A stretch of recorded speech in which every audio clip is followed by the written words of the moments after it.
अस्सलाम वालेकुम व्यूअर्स। आज हम स्टडी करते हैं electromotive force of the battery and terminal potential difference across the terminals of the battery. तो हम इन दोनों का आपस में कंपैरिजन भी करेंगे कि इलेक्ट्रोमोटिव फोर्स और टर्मिनल पोटेंशियल डिफरेंस का आपस में क्या फ़र्क है। अगर हम एक बैटरी देखें जो हम आम रूटीन में हम स्टडी करते हैं, हम कहते हैं ये बैटरी का पॉजिटिव पोटेंशियल है, ये उसका नेगेटिव पोटेंशियल है।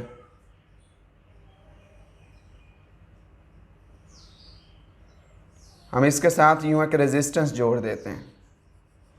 ये हमारे पास एक एक्सटर्नल सर्किट से हमने बैटरी को जोड़ दिया है।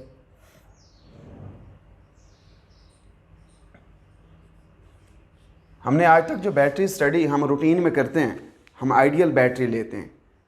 हम कहते हैं कि बैटरी की किसी किस्म की कोई इंटरनल रेजिस्टेंस नहीं है, जो कि ऐसा नहीं होता। हम यूँ लेते हैं कि हमारे पास, इसको आज मैं लिख रहा हूँ, ये ई है, EMF of the battery, electromotive force. अगर हम ईएमएफ को लिखें, ईएमएफ मीन्स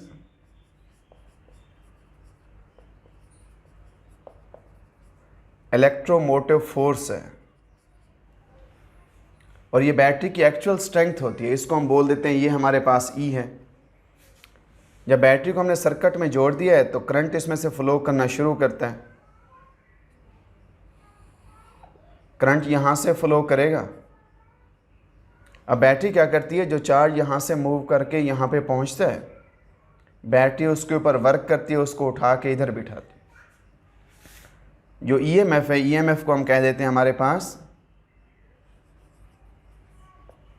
हमने जो ईएमएफ लिखा है, ईएमएफ हम किसे कह देते हैं, electromotive force, and EMF is equal to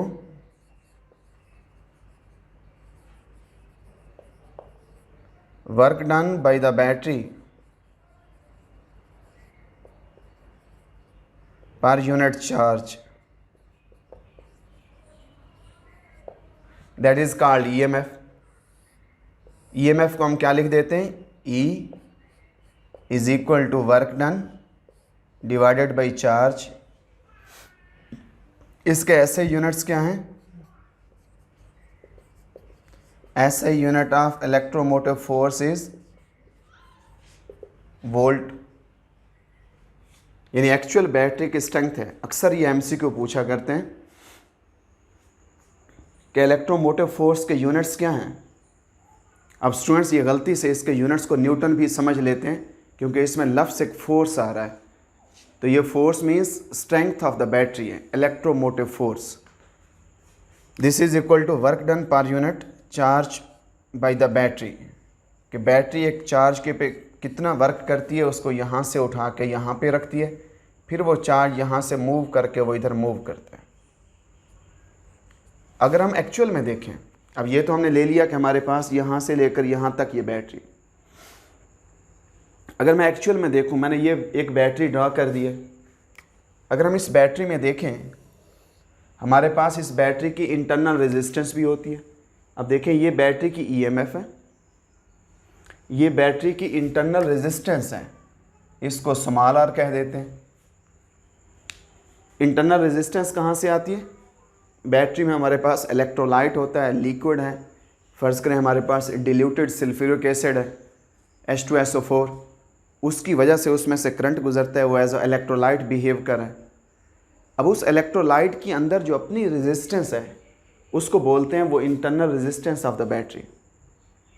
अगर चार्ज यहाँ से जाएगा पॉजिटिव टर्मिनल से इधर, कुछ वोल्टेज वो यहाँ पे ज़ाया करेगा, और जो बाकी वोल्टेज बचेगी वो वोल्टेज उस बैटरी के टर्मिनल पे आते हैं।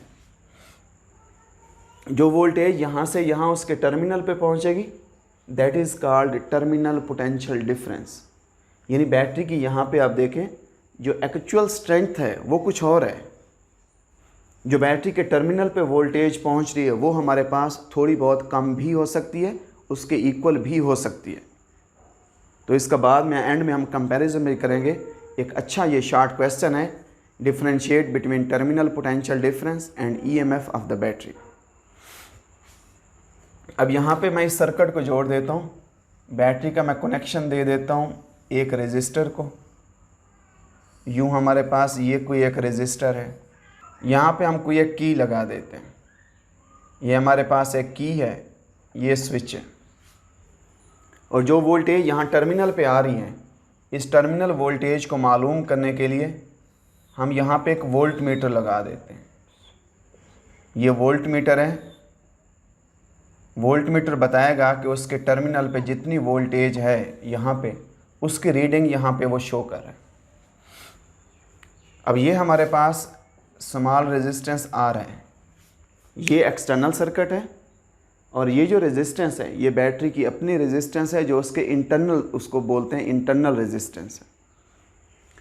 अगर मैं इस स्विच को क्लोज कर देता हूँ, इस की को हम क्लोज कर देते हैं, ये यहाँ पे की है, करंट कहाँ से फ्लो करेगा? From the positive terminal. यहाँ से करंट फ्लो करता हुआ यहाँ से रेजिस्टेंस से गुजरेगा, यहाँ से गुजर के वो करंट इधर आ जाए, यहाँ बैटरी के नेगेटिव टर्मिनल से इन होगा, यहाँ से गुजरता हुआ फिर बैटरी उस पर वर्क करेगी चार्ज पे, उसको उठा के अपने नेगेटिव से उठा के वो पॉजिटिव पे रखेगी। ये बैटरी का ईएमएफ होगा, work done per unit charge. फिर वो चार्ज कुछ अपनी रेजिस्टेंस यहाँ पे, कुछ वोल्टेज अपनी यहाँ पे ज़ाय करेगा internal resistance of the battery के अक्रॉस। फिर यहाँ पे जो टर्मिनल पे वोल्टेज है वो मुमकिन है कि थोड़ी बहुत कम हो, अगर ये सर्किट क्लोज्ड होगा तो लाजमी बात है टर्मिनल पे वोल्टेज कुछ कम पहुँचेगी। और जो वोल्ट मीटर है, वोल्ट मीटर हमारे पास जो आइडियल वोल्ट मीटर है उसकी रेजिस्टेंस इन्फिनाइट होती है, उसमें से करंट नहीं गुजरता। करंट का ये रास्ता नहीं है, करंट का ये रास्ता। अब पूरे रास्ते में देखें हमारे पास दो रेजिस्टर लगे पड़े हैं और दोनों रेजिस्टर आपस में सीरीज़ में हैं। सीरीज़ मीन्स कि उनमें से एक जैसा करंट गुजरता है, करंट का दूसरा रास्ता कोई नहीं है। एक रेजिस्टर ये स्मॉल आ, देखें करंट यहाँ से आके, यहाँ से दूसरा ये करंट का एक ही रास्ता है। अगर करंट का एक ही रास्ता है तो इट मीन्स कि ये दोनों रेजिस्टर आपस में सीरीज़ में हैं। तो सर्किट की टोटल जो इक्विवेलेंट रेजिस्टेंस है वो किसके बराबर है? Capital R plus small R. Ohm's law के मुताबिक V is equal to I R, उस V की जगह हम क्या लगा देते हैं? E is equal to I R equivalent. तो ये क्या आ जाएगा? E is equal to I R equivalent की जगह R प्लस स्मॉल आर। तो EMF of the battery is equal to I R plus I into R. ये EMF of the battery, EMF of the battery ये देखें small I यानी I into R, small R है। This is a voltage drop across the internal resistance, क्योंकि Ohm's law के मुताबिक V is equal to I R है। तो आई अगर स्मॉल आर लिखेंगे तो इसके अक्रॉस वोल्टेज ज़ाय होगी। और जो कैपिटल आई आर है, ये कैपिटल आर जिसमें यूज़ करें, this is a voltage drop across the external circuit. तो हम यहाँ पे लिख सकते हैं कि अगर मैं इसमें से ये फैक्टर लेस कर दूँ तो E माइनस मैं कर देता हूँ स्मॉल आर वाली टर्म इनटू क्या आ जाएगा? ये I R. This is called terminal potential difference VT। कि बैटरी की EMF हमारे पास ये है। बैटरी की फ़र्ज़ करें 12 वोल्ट की बैटरी है, 12 वोल्ट में से मैं कहता हूँ 1 वोल्ट यहाँ पे ज़ाय हो जाता है, ये 1 वोल्ट यहाँ पे ड्रॉप हो गया। जो बाकी बचेगा वो टर्मिनल पे पहुँचेगा 11 वोल्ट। वो जो 11 वोल्ट है वो कहाँ पे ड्रॉप होगा? वो इधर। यानी जो वोल्टेज यहाँ पे ड्रॉप होगी across this resistor, this is called terminal potential difference. तो देखें बैटरी फ़र्ज़ करें हमारे पास 12 वोल्ट का उसका EMF है। हाँ, घर में हमारे पास UPS पे बैटरी लगी पड़ी है, हम नई बैटरी लेके आते हैं, हम उसके टर्मिनल पे वोल्टेज को चेक करते हैं। जब टर्मिनल पे वोल्टेज को चेक करेंगे वो उसका 12 वोल्ट होगा। वो 12 वोल्ट क्यों होगा? क्योंकि हम उसको देखें यहाँ पे हमने क्या कर दिया, करंट ज़ीरो है, वो बैटरी बाहर सप्लाई नहीं दे रही। जब करंट, हमारी बुक में एक शॉर्ट क्वेश्चन लिखते हैं या ये MCQ में लिख देते हैं, अगर ओपन सर्किट होगा, मैं लिख देता हूँ फॉर ओपन सर्किट्स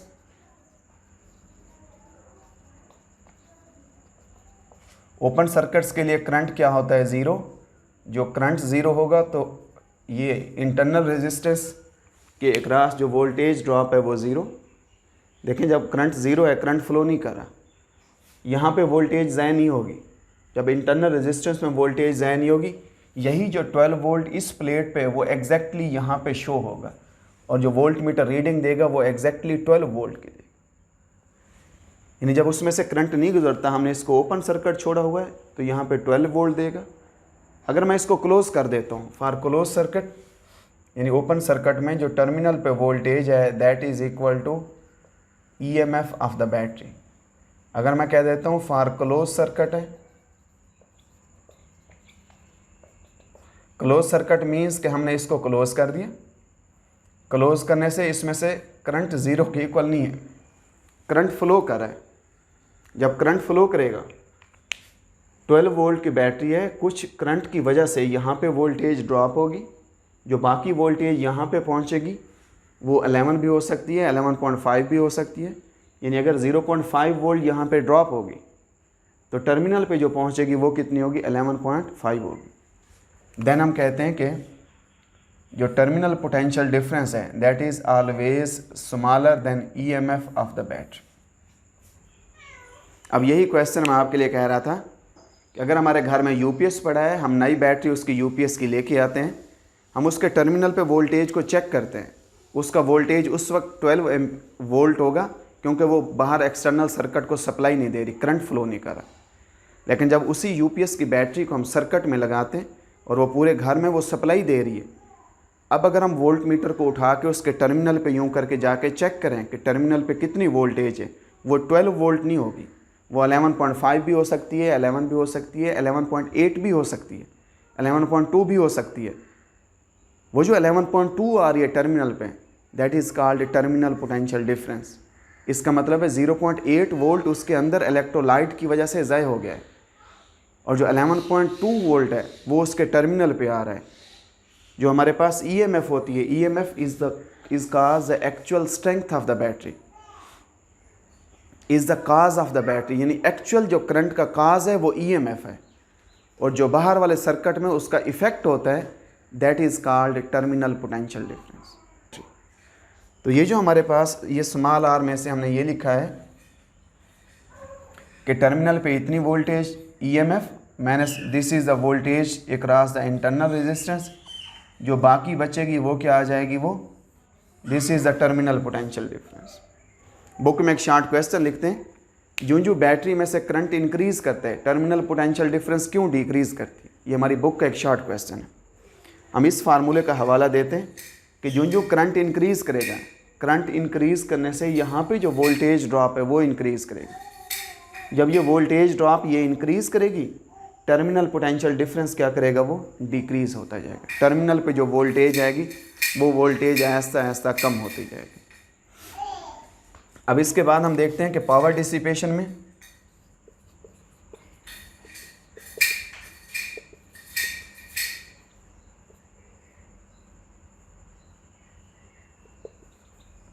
अगर हम power dissipation in the circuits में देखें तो पावर का पता है कि पावर का फार्मूला क्या है हमारे पास, power is equal to I square into R। ये पावर डिसिपेशन है। I किसके बराबर है, यहाँ से अगर हम इस फार्मूले से लिखें I is equal to EMF divided by capital R plus small r। I is equal to EMF divided by capital R plus small r।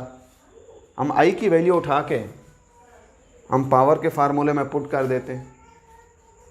Power is equal to I square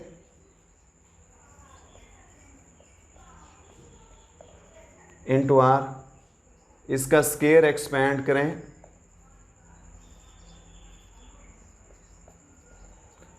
R square plus 2RR। मैं नीचे R minus R का square लिखना चाहता हूँ। R minus R का square क्या आ जाएगा, R square minus 2RR plus 2RR plus 2RR। यानी हमने ये चीज़ 2RR को हमने ऐड भी कर दिया, इसको सब्ट्रैक्ट भी कर दिया।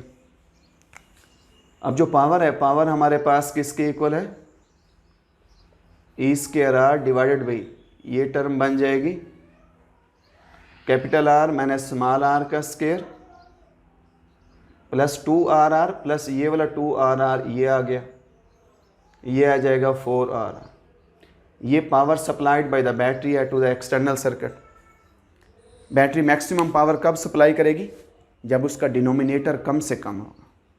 हम उसके डिनोमिनेटर को क्या करते हैं, मैं इसको R माइनस R को 0 लिख देता हूँ। This implies that small r is equal to capital R। जब internal resistance of the battery exactly external resistance के बराबर होगी, देन बैटरी वो अपनी मैक्सिमम पावर एक्सटर्नल सोर्स को, एक्सटर्नल सर्किट को डिलीवर करेगी। यहाँ पे अगर हम पुट करें तो मैक्सिमम पावर का फार्मूला क्या आ जाएगा, maximum power is equal to E square R divided by, ये टर्म 0 हो गई, यहाँ पे क्या आ जाएगा 4RR। अब हमारे पास जो स्मॉल आर है, हम स्मॉल आर की जगह भी क्या लगा देते हैं यहाँ पे कैपिटल आर, और ये भी क्या है हमारे पास, ये कैपिटल आर। एक आर के साथ आर कैंसिल हो जाएगा। मैक्सिमम पावर क्या है हमारे पास, ये हमारे पास मैक्सिमम पावर है सप्लाइड बाय द बैटरी। इसको हम यूँ भी लिख सकते हैं कि E square divided by 4R, small R में भी लिख सकते हैं। ये भी हमारे पास मैक्सिमम पावर का फार्मूला है। तो बैटरी इतनी मैक्सिमम पावर सप्लाई करेगी, और ये उस वक्त करेगी जब internal resistance of the battery और एक्सटर्नल रेजिस्टेंस एग्जैक्टली आपस में इक्वल होंगे। इसको हम शॉर्ट क्वेश्चन की शक्ल में भी पूछ सकते हैं, differentiate between EMF and terminal potential difference. एक अच्छा क्वेश्चन है, क्योंकि ईएमएफ के यूनिट भी हमारे पास वोल्ट हैं। वो बैटरी का एक्चुअल जो स्ट्रेंथ ऑफ द बैटरी है, दैट इज़ कॉल्ड ईएमएफ। और जो टर्मिनल पोटेंशियल डिफरेंस है, वो भी टर्मिनल पे आने वाला वोल्टेज है, उसके यूनिट भी हमारे पास वोल्टेज है। दोनों वोल्टेजेस हैं, पोटेंशियल डिफरेंसेस हैं। लेकिन ईएमएफ क्या है, EMF is equal to work done per unit charge, that is the actual strength of the battery, and terminal potential difference is the voltage across the terminals of the battery. ये लिख सकते हैं, EMF is the actual cause of the current, is the actual strength of the battery, and terminal potential difference क्या होगा, this is the effect of the battery in the external circuit. कि battery external circuit में जो effect देगी, that is called terminal potential difference. दोनों voltages हैं, दोनों potential differences हैं, दोनों की वजह से करंट फ्लो करता है। आप इस टॉपिक को डिटेल में स्टडी करें। एक अच्छा लॉन्ग क्वेश्चन है ये, और एक अच्छा शॉर्ट क्वेश्चन भी बन सकता है। अगर कहीं आपको कोई प्रॉब्लम महसूस होता है, आप मैसेज करें, आप कमेंट्स करें, तो इंशाअल्लाह आपको प्रॉपरली उसका आंसर दिया जाएगा। Thank you so much.